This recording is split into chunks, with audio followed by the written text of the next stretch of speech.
और शिवम सर सड़कों पर सो रहे हैं। लोग बात कर रहे थे कि नारंग परिवार आपको कुछ समय बाद घर से भी निकाल देगा। लोग तो ये भी बातें कर रहे हैं कि नारंग परिवार दृष्टि मैम की शादी कुमार खानदान के ऋषभ कुमार के साथ करने पर विचार कर रहे हैं और ऋषभ कुमार के साथ आपके झगड़े का कारण भी यही है। ये जो कुछ भी हो रहा है ये निश्चित रूप से आपके लिए सही नहीं है। शिवम हमेशा की तरह शांत रहा और उसने कुछ भी जाहिर नहीं किया, पर वो समझ गया था कि ये जरूर उसकी सास सिमी और पूनम बुआ की मिली भगत है। इसी कारण ये अफवाह तेजी से फैल गई है। शिवम सर, नारंग परिवार वास्तव में आपको घर से निकालने की हिम्मत नहीं करेगा, है ना? रजत ने संदेह से पूछा। शिवम मुस्कुराया। अफवाहों के बारे में ज्यादा मत सोचो, बस अपने काम पर ध्यान लगाओ। हाँ सर, मैं समझता हूं, रजत ने गंभीरता से कहा। शिवम टैक्सी से उतरा और नारंग बिल्डिंग में चला गया। रजत ने सिगरेट जलाई और कश लेते हुए एकटक शिवम को बिल्डिंग में जाते हुए देखता रहा। उसे समझ नहीं आ रहा था कि उसे शिवम सर जैसा अच्छा दिखने वाला और दयालु आदमी कहां मिलेगा। वो समझ नहीं पा रहा था कि नारंग परिवार आखिर शिवम सर को बेघर कैसे कर सकता था। क्या उन्हें इस बात का डर नहीं है कि इससे उनके परिवार का सफाया हो जाएगा? रजत को कुमार परिवार के ऋषभ के बारे में जरा भी अंदाजा नहीं था, ना ही वो उसे जानता था कि वो कहां से आया है, और फिर भी उसने शिवम सर का विरोध करने का साहस किया।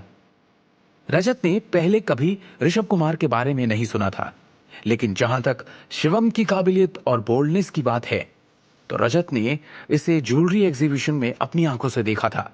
वो वास्तव में शिवम सर की प्रशंसा करता था, क्योंकि शिवम उस काबिल था। शिवम बिल्डिंग में जा चुका था और रजत ने ध्यान नहीं दिया, लेकिन उससे लगभग उसने 100 मीटर दूर खड़ी एक नीली लैम्बोर्गिनी खड़ी देखी।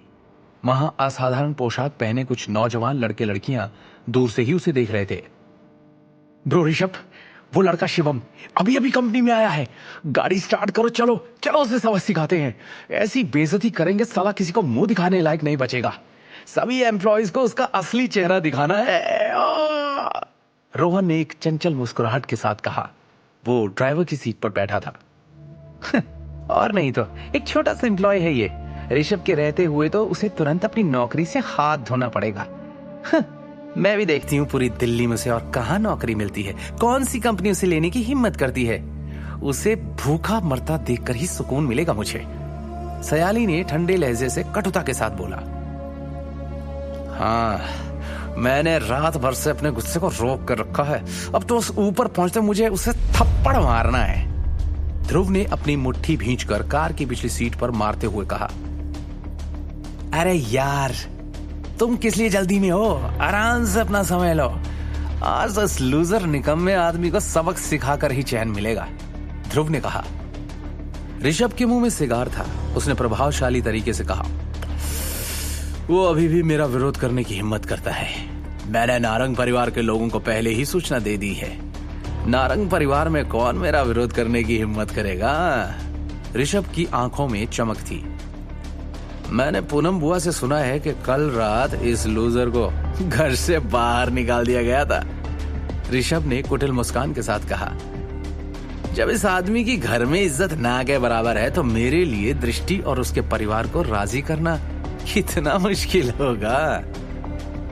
अब ये निकम्मा बेघर हो गया, ये तो बहुत जल्दी अपनी नौकरी भी खो देगा। अरे अब तो दृष्टि तक पहुंचने का रास्ता साफ है भाई, रोहन ने मुस्कुराते हुए कहा।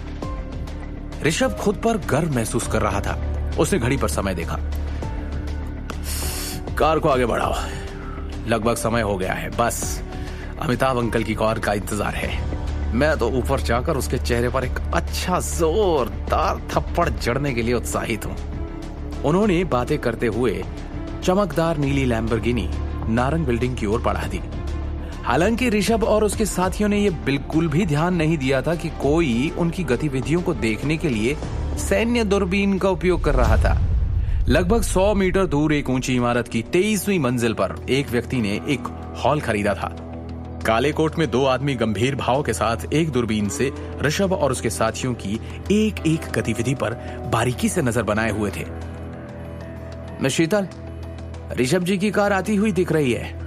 ऐसा लग रहा है कि वो शिवम के लिए कोई नए परेशानी खड़ी करने वाले हैं।